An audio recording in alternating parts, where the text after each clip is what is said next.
Yo, what's good, everybody? So a quick little video, kind of just a follow-up to today's earlier video. Make sure the air's not blowing into the microphone, otherwise you guys are going to hear.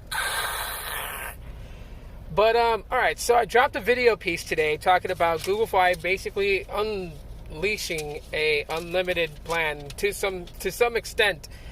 And the response is kind of weird. Because I wonder if people, when they see these videos like Google Fi has unlimited now or Visible has uncapped data, do they look at these videos like it's informative, or are they looking at it like we're telling so-and-so, whoever's watching, to switch, like they have to switch? Because if that's the mentality that you feel watching these videos, let me just kind of clarify that in no way am I saying you should switch. I'm not saying that. And I don't think anyone who reviews a carrier with whatever new plan feature they have is saying that you have to switch. They're just informing you of what they have. Now, some people will be like, well, what can you do with the Google Fi new unlimited plan? Yes, it's capped at 22 gigs. If you are a data user, then this plan's not for you, obviously. But to say that this plan wouldn't work for anybody, that's a stretch. Because there are some people who don't really use a lot of data, but some months they may use more than other months. And rather than being on the flexible plan that makes your bill different, maybe they just want one set bill per month. What a jackass. But yeah, something just like pulled straight up. Take the next right onto East Thomas Road. Anyhow, so yeah, they may just want one set plan, like one set pricing per month, set it and forget it type of thing, and it works out. Okay.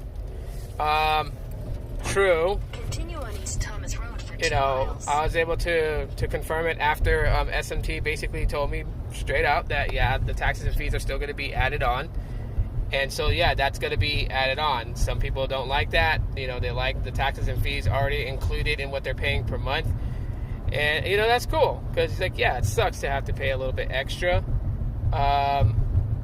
But, when you really think about it, the taxes and fees are not gone with any carrier. They're not gone. They're just included in the price amount, which works out beneficial for people. So let's say in various different states,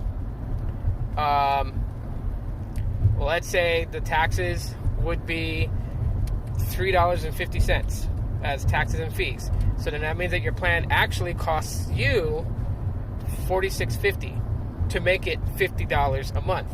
You're still paying those taxes and fees. They're just included in the plan. But it works out good that way, right? Because $50 unlimited, that's what you're paying. So to you don't see the taxes and fees because the way that it's made out. Could someone say that that's a little bit unfair because maybe in another state taxes are $5, so technically their plan rate is only $45 because the $5 taxes and fees are included, which makes it $50? Yeah, if you really want to pay attention to that, then of course that's a little bit unfair. But I mean, they knew that a lot of people were not going to pay attention to that because all they were really going to see was a flat rate of $50, and they knew they got people there with that. So that's the truth of how it works. So if you think that your carrier who says that it's $50 unlimited flat rate, like they're not adding any taxes and fees included, then you're sadly mistaken, because every state has taxes and fees regardless. It's just how they grouped it together to make it to where it's $50 a month flat rate, because the taxes and fees don't change. And so that's how they configure it. So with Google Fi customers, yes, they see the taxes and fees, because $70 for one line unlimited, and then the taxes and fees. So you could be looking at like a $75 bill a month. It depends on your state. Depends on what your state percentage tax is. Not everyone's going to be paying the same amount. So maybe my taxes and fees, my bill would be $73.28. But over in Hawaii, it could be $76.12. It varies. Okay. But at the end of the day, when it comes to these plans, it's what works best for you. And if it doesn't work for you, nobody on YouTube, at least I hope nobody, because I'm not saying it, but anyone who reviews a company like Verizon, Google Fi, At&t, Sprint, T-Mobile, when we review these things, we're not telling you guys have to switch. We're just informing you guys of what changes have been made. Me personally, I think that Google Fi is still somewhat in a way like shifting to a different type of hybrid, because of the plan rates that they're charging almost seem postpaid like they're challenging postpaid companies, yet they're still kind of in a prepaid mentality because you pay up front and then you use the service. So yeah, we'll see where that goes, and you get some perks with it.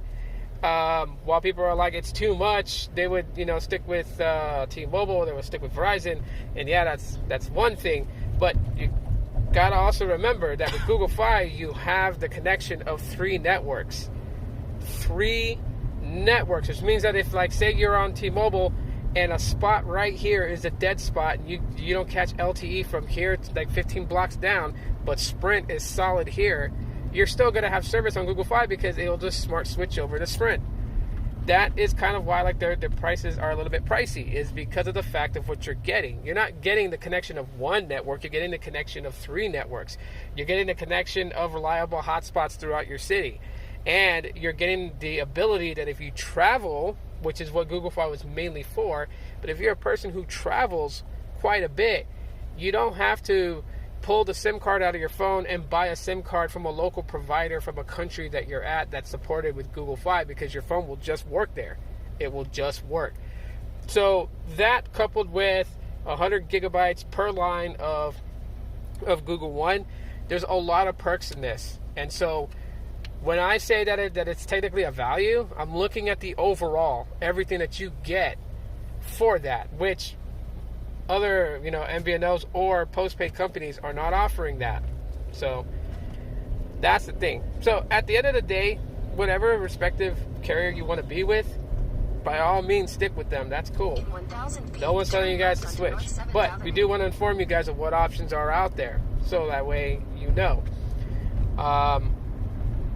Also, a little tip for anyone who does have Google Fi currently, be prepared. If you do make the switch to their new unlimited plan, be prepared, because you are definitely going to have a higher bill. As the flexible plan, you pay at the end of your bill cycle.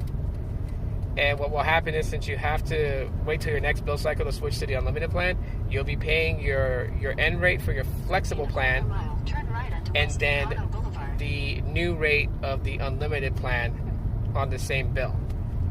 Since the unlimited, you're billed up front and you use after. The flexible plan, you're billed after you use. So just a little quick video for you guys to kind of make mention of those things to consider, think about, and everything else, and to clarify. So anyway, that's it, guys. Thanks. I know it's like going dark and light and driving around, but thanks so much for checking out the video all the way through. Hashtag Google Fi if you guys watch it all the way till the end. Subscribe if you just came to my channel. I'd really appreciate that. And as always, everybody, good night and aloha.